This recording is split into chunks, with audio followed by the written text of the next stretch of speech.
Brought to you by Geolite Co. Greetings everyone, Chrono here, and once again, we find ourselves in the Hall of Lost Games. Our latest and first addition to the hall was Mole Mania, and you can find a link to that episode in the description. So, last time we covered a Game Boy game. Well, how about we make things a little more advanced this time? Now, join me in a game of adventure, bandits, and drills? Ladies and gentlemen, I present to you, Drill Dozer.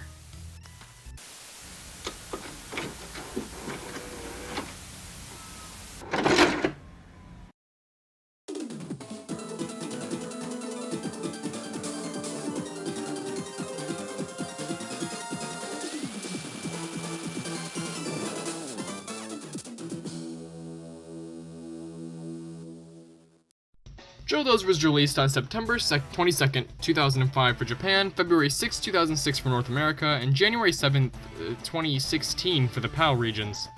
Unfortunately, the latter was only a virtual console re-release. Drill Dozer was surprisingly developed by Game Freak, one of the rare conditions where they didn't make Pokemon. Originally, the game was published for the Game Boy Advance, being one of only 2 games that included force feedback, which was sort of like the Rumble feature Wiimotes included. The game even advertises it directly on the box. In Drill Dozer, you play as Jill, a member of the bandit gang known as the Red Dozers. Her father, Doug, was the leader of this gang. However, his ownership was cut short after he was kidnapped by the rival gang known as the Skulkers. That's right, ladies and gentlemen, Drill Dozer is a series about a gang war. Who would have guessed? Anyways. The Skulkers steal a powerful jewel known as the Red Diamond from the Red Dozers as well, and now without a father or their powerful crystal, it's up to Jill to mount her vehicle known as the Drill Dozer and go to retrieve them. Adventure ensues. Throughout her adventure, Jill will discover other diamonds as well. Yellow, blue, and dark. Dark's not a color last time I checked, but we'll give it some slack. This all culminates in a pretty cool end boss fight, but I won't spoil it here. Even though the game is over a decade old by this point, but I digress. So the gameplay of Drill Dozer is sweet, yet simple. You drill things. What else?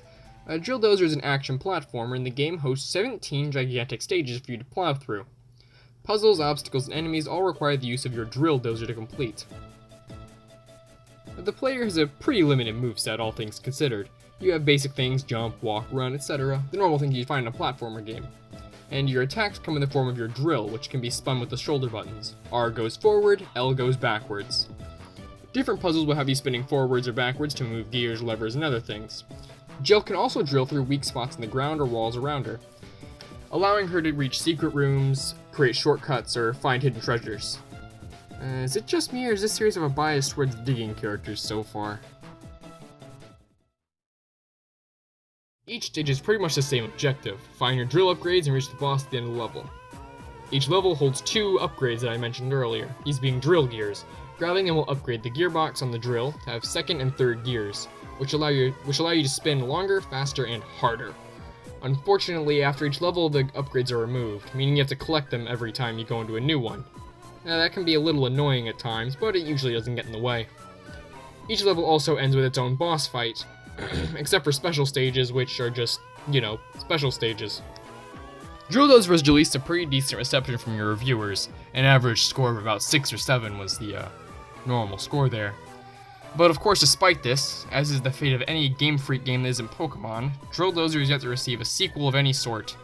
The most action it's seen in later years was an assist trophy in Smash Bros. Brawl, the aforementioned Virtual Console re-release, which seems to be a running theme here, and a spirit in Super Smash Bros. Ultimate. But that's not really an achievement. I think any character in the world is in Smash Ultimate as a spirit. It really sucks though. The HD Rumble feature of the Switch would have been a great successor to the force feedback it had in the original. Just imagine that, Despite the great gameplay and creative concept, fun characters, and so much more, Drill Dozer was left out in the rain to rust. No one here to pilot its machine. And as sad as it is, Drill Dozer has earned its place, among others, in the Hall of Lost Games.